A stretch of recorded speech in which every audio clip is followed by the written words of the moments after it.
together and talk about this for a second. So I have what you're looking at blown up on the board. Let's walk through this first one together.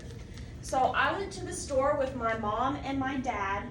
Then we went to the movies, and after that we got ice cream and went home. So just basic capitalization, what do we need to change? The I, yes, I is always capitalized. And then we see another tricky little situation here with mom and dad. Do mom and dad need to be capitalized? Yeah. Yes? Yep. No? No. Actually, no. No. Are your parents' names really mom and dad? No. No. So it's just what we call them. It is not their actual names, what they're referred to as. So mom and dad is fine to stay as is. When we get to titles like this, you keep them lowercase unless you're specifically referring to a person. So like if I'm talking about my Aunt Martha, then I would go ahead and capitalize the A in aunt. If I was just talking about my aunt, I would leave it lowercase. Does that make sense? All right, so let's move on to the next one. So Jordan and Amy went to the park after school. Then they went to get pizza from Pizza Hut. After that, they rode their bikes home. What needs to be changed there? Park needs to be fixed. Park needs to be fixed. How can we fix it? Just switch the C to a K. We turn the C to a K. What else? Let's not mess with commas yet. We'll It's do that here in a period second. after school, period. You could do a period after school. What about capitalization? Just basics. Pizza Hut. Pizza Hut, yeah, we need a capital P and a capital H in Pizza Hut, don't we? All right, let's look at the next one. So 3, the teacher said that if we complete the homework by Friday, we would get a special surprise. So we all worked hard and finished our homework, then we got the surprise, and we were so happy when we found out that it was a pizza party. What needs to be capitalized in there?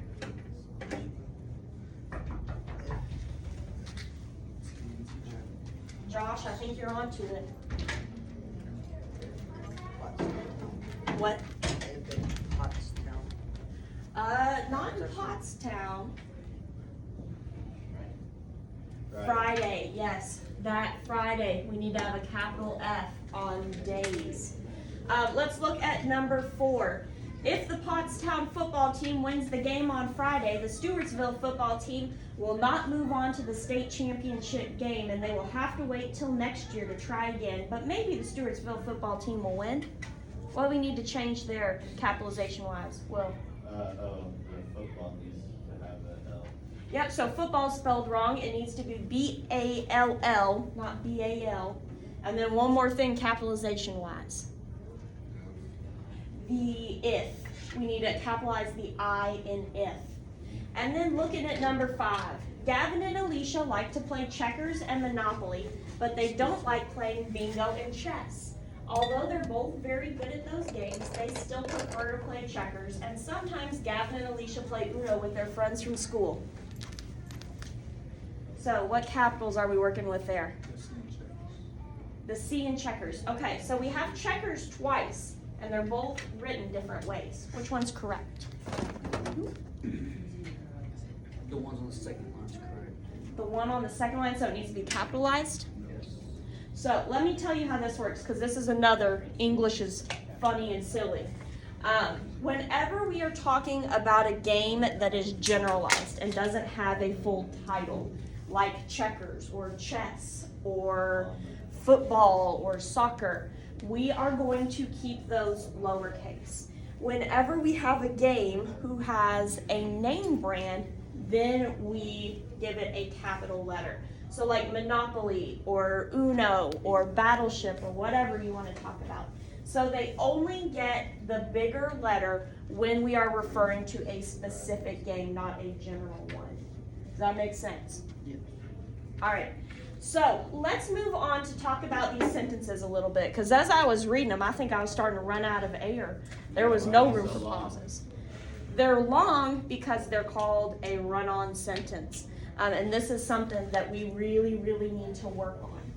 With run-on sentences, it's almost like we're giving too much detail. We just keep going on and on and on, and we don't take a break to breathe. So we are going to look at some strategies to take those breaks.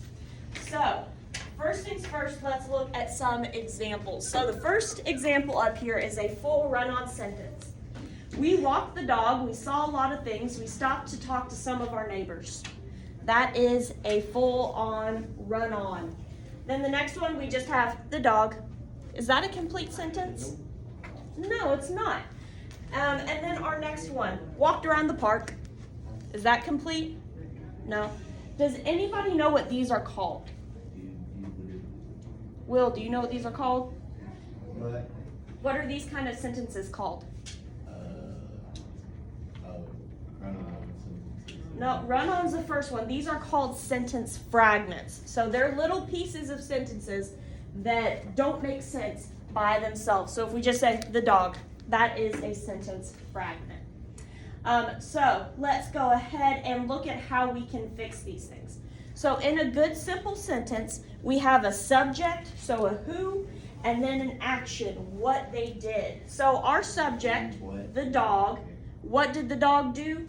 It walked around the park. So we can mush those two sentence fragments together to make a simple sentence. So the dog walked around the park. We have our who and we have our what. Now we can make these sentences a little bit more rich by turning them into something more complex.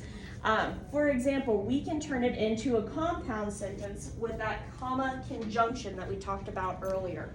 So we have our simple sentence of the dog walked around the park, comma conjunction, and the people who saw him thought he looked lost. So now we're not only answering the who and the what, we're answering why. Why do we care about what this dog is doing? It's because people thought that he was lost. So we're adding a little bit more depth to our sentences. All right, so let's look at adding some depth to a run-on sentence. So we walked the dog, we saw lots of things, we stopped and talked to some of our neighbors. We have a couple different strategies to fix something like this. The first one is that we can get rid of all of these we's. Your reader understands that we are the one doing this stuff, so you don't need to repeat it every single time. So you could correct the sentence to something like, we walked the dogs, saw a lot of things, and stopped to talk to our neighbors. And in between all of these actions where we used to be, you can add a comma, so it kind of breaks things up. This gives your reader a chance to pause and breathe in your sentence. What you can also do, where did it go?